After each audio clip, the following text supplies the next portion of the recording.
Muito bem, a gente vai falar um pouco sobre a questão da margem de contribuição. Dentro de um cenário, é claro, que a gente pode pensar em margem de contribuição simples, ou então pode ser a margem de contribuição que vai envolver a ponderação, que seria a margem de contribuição ponderada, quando a gente tem um mix de produtos. Mas a gente quer aprofundar um pouco mais, falar um pouco mais sobre a questão da margem de contribuição em situações práticas dentro de uma empresa. A gente pode pensar que pode existir alguns fatores que podem influenciar de uma forma significativa os resultados que essa empresa pode apresentar. Por exemplo, eu posso ter uma relação interessante lá com o meu fornecedor, mas em determinado momento o meu fornecedor pode não entregar a quantidade de matéria-prima, por exemplo, que foi planejada para atender a expectativa de alguns clientes dentro daquele período. Isso a gente vai chamar de fator de limitação. Esse fator limitante, ele pode sim alterar várias situações dentro da empresa. Pensando em margem de contribuição, a gente sempre tem que pensar em situações em que aquele produto que oferece uma melhor margem de contribuição, ele teria que ficar na linha de produção, porque ele é mais interessante, maior margem de contribuição, paga maior quantidade dos custos fixos. Mas eu tenho que analisar vários fatores também. A margem de contribuição seria um ponto para a gente analisar. Outros itens precisam ser colocados ali também nessa expectativa, que é a quantidade de vendas, o preço, a aceitação de mercado e vários outros pontos para a gente pensar nessa situação. Então a gente vai falar um pouco mais sobre essa questão de um fator limitante. Vamos imaginar que um fornecedor ele não entregue aquela quantidade de itens que foi planejado para atender uma determinada expectativa. Então vamos para a vinheta.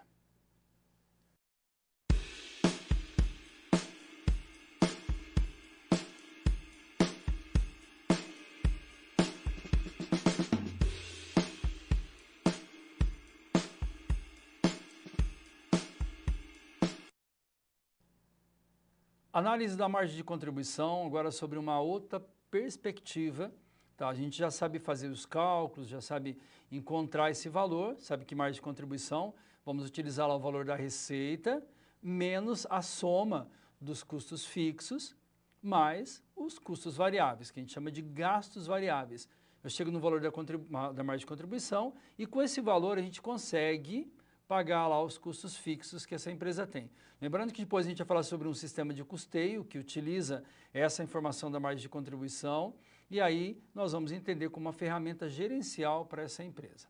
Muito bem, entendendo essa possibilidade, essa informação da margem de contribuição, a gente quer avançar, quer saber quando a empresa ela precisa tomar uma decisão sobre manter um determinado produto na sua linha de produção, ou qual é o produto que ela simplesmente vai retirar da linha de produção. Quando isso vai acontecer? A empresa ela pode passar por uma situação econômica financeira em que ela tenha que tomar uma decisão e também não vai ter condição de comprar matéria-prima para fabricar todos os produtos e aí ela vai ter que decidir em quais produtos ela vai atender lá na sua totalidade. Ou seja, esse produto eu posso fabricar e atender 100% desse item ou, quem sabe, a gente tem que tirar da linha de produção por conta ali de vários fatores. Então vamos lá, vamos analisar os nossos dados aqui para a gente pensar o seguinte: quanto maior a margem de contribuição, nós temos lá que seria maior o esforço necessário, aqui no caso menor, né? Quando menor a margem de contribuição. Quer dizer, aquele produto que tem uma margem de contribuição muito baixa, nós temos que ter um maior esforço, ou seja, fabricar numa quantidade maior desse item, porque a sua margem de contribuição ela é pequena.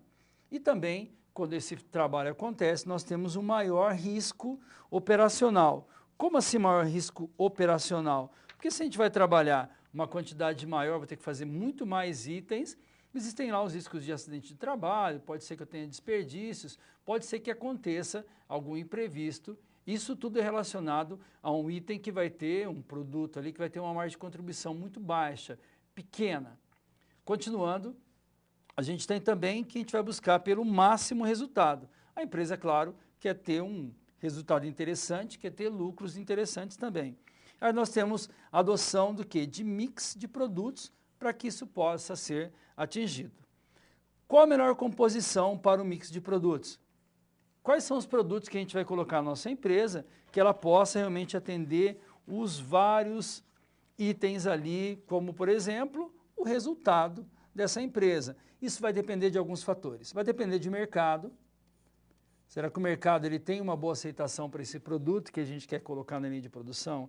Depende também da capacidade produtiva, das informações que essa empresa tem, dos maquinários. De repente eu quero colocar um produto lá, mas eu não tenho condições para essa fabricação. A capacidade também, a especialidade lá dos meus funcionários. E depende de um fator aqui, a gente colocou em negrito, porque é nisso que a gente vai tratar, que depende de fatores que a gente vai chamar de fatores de restrição. Tá, o que seria esse fator de restrição? É algo que vai restringir lá a quantidade de produção, algo que vai impedir que eu atenda 100% lá da minha fabricação. Imagina que eu tenho que fabricar 5.000 peças, a gente calculou tudo certinho, empresa muito bem organizada, eu comprei uma quantidade de matéria-prima para fazer essa quantidade de peças aqui. Só que o meu fornecedor ele não vai entregar o total naquele mês. Então, naquele mês eu vou ter que fazer uma quantidade menor. Se tiver só um produto, tudo bem. Se tiver mais de um produto, eu vou ter que fazer uma escolha entre eles.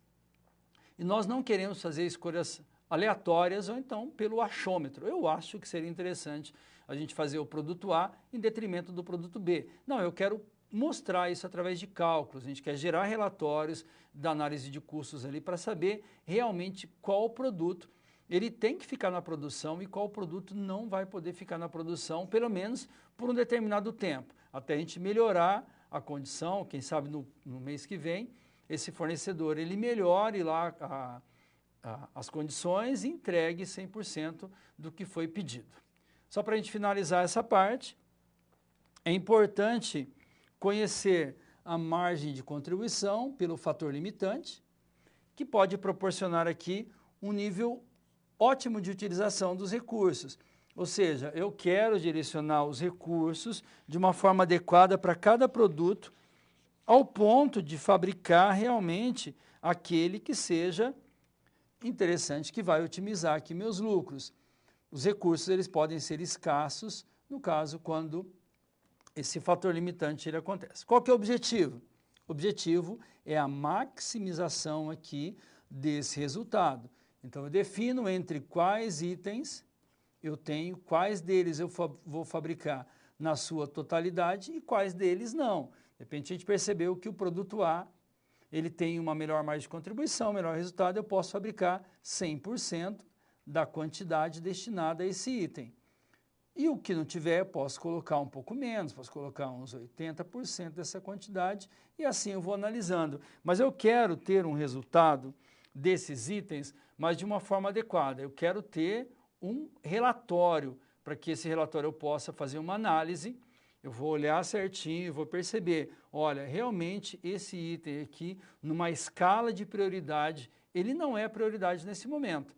Eu posso reduzir a quantidade de fabricação, porque ele tem, por exemplo, ali um dos fatores que seria a margem de contribuição. Mas sempre lembrando, a gente não pode utilizar a margem de contribuição como o único fator de tomada de decisão. A gente tem que verificar outros pontos ali que são interessantes, de repente pelo momento, pelo clima, pelo mês, alguma coisa, talvez algum outro produto seja mais interessante do que aquele que esteja com a melhor margem de contribuição. Tem que fazer uma análise bem detalhada ali antes de você tomar essa decisão.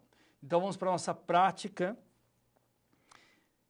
E dentro da prática, a gente quer trazer uma situação, um problema para você aqui, dentro de uma realidade, a gente vai pensar em alguns produtos, vamos pensar também que o fornecedor ele não vai entregar 100% dos itens que foram prometidos. Isso vai fazer com que nós tenhamos que diminuir a quantidade de entrega de um dos produtos. Então vamos lá.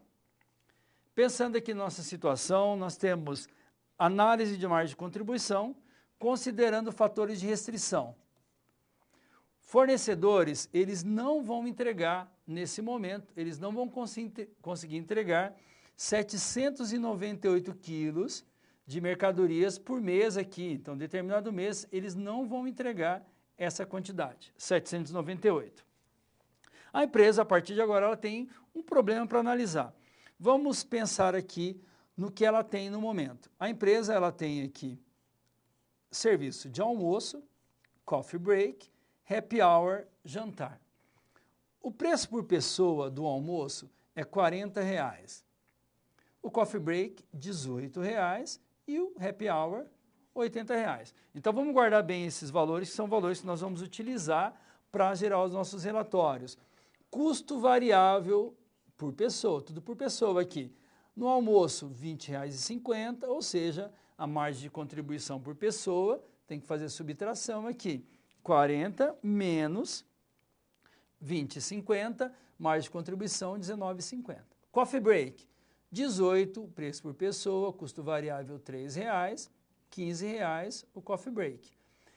E o happy hour jantar, o preço por pessoa é 80, a margem de contribuição 29, nós temos um total de R$ 51,00 aqui no happy hour. Quantidade de atendimentos dentro do mês.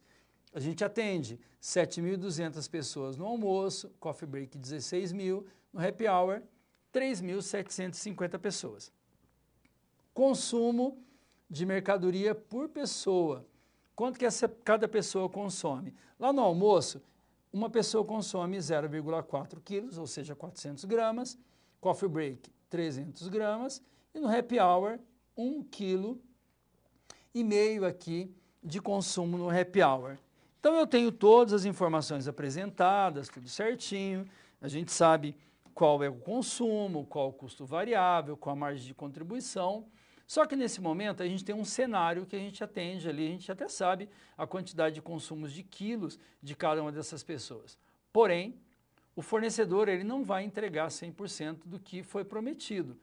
Então eu preciso determinar quanto que eu consumo no mês de insumo lá de matéria-prima. Ah, eu consumo tanto, então eu vou ter que diminuir esse fator limitante, o que sobrar eu vou ter que distribuir, mas distribuo de uma forma proporcional, coloca lá 33,33% para cada um? Não, eu verifico qual item vai ter o melhor retorno para a minha empresa, porque daí a gente pode fabricar, atender 100% daquele produto. O que não tiver uma margem de contribuição interessante, eu não preciso atender na sua totalidade, eu posso deixar o resto ali para a gente chegar nesse valor. Continuando ali, os nossos cálculos, a gente precisa saber qual é o consumo que essa empresa tem para que eu possa determinar lá o meu fator limitante. A gente já sabe quanto é que é. 7.200 pessoas no almoço, consumindo 400 gramas, tem um consumo de 2.880 quilos. No coffee break, 16.000 pessoas consumindo 300 gramas, 4.800. No jantar, 3.750, consumindo 1,5 kg, vai dar 5.625. Total, 13.305 quilos. Porém, nós não vamos ter isso do fornecedor. Vai ter que diminuir o fator limitante, 4.798. O que eu tenho disponível? 12.507. Esses 12.507 seria para atender a expectativa da empresa e não os 13.305. Muito bom, agora a gente já tem que fazer o seguinte, eu já tenho que determinar ali qual dos produtos a gente vai atender na sua totalidade, mas tem algum ali que não vai dar para atender todas essas pessoas. Vamos determinar qual é a escala de prioridades. Continuando ali, almoço. 19,50 é o preço do almoço, 15 coffee break, 51 happy hour. Nós vamos simplesmente fazer o quê? Dividir pelo consumo. Fazer uma divisão pelo consumo, divisão pelo consumo, divisão pelo consumo. Margem proporcional, 48,75 almoço, 50 coffee break e happy hour 34. Ou seja, a minha margem proporcional do coffee break é a mais interessante. O almoço vem em segundo lugar, e em terceiro lugar vai ser o happy hour. Então essa é a minha escala de prioridade. Isso quer dizer que nós vamos fazer o seguinte, dos 12.507, nós vamos atender todo mundo aqui do coffee break, que é o primeiro na prioridade. No almoço também a gente vai atender. Vai sobrar quanto? 4.827, que nós vamos dividir pelo consumo do happy hour, que está em terceiro lugar, vamos atender só 3.218 pessoas. Pego lá a receita, vezes a quantidade de pessoas que a gente vai atender, pego o custo variável, vezes a quantidade, chega o margem de contribuição, 140.400. Coffee break também, pega o preço, vou atender todo mundo lá às 16.240 e o happy hour nós vamos atender somente 3.218 pessoas. Então vai dar uma quantidade menor. Somamos aqui, olha, todo o valor representando o meu total aqui da minha margem de contribuição, o que deu como resultado, pelo fator limitante, coffee break é o serviço que mais contribui. A margem de contribuição foi 50 para o negócio seguido do almoço aqui do happy hour. Esses valores aqui nós verificamos aqui como prioridades. É por isso que no final ele serve aqui como base para o nosso resultado. Então nós utilizamos fator limitante para uma tomada de decisão muito interessante aqui para a empresa, utilizando a nossa margem de contribuição.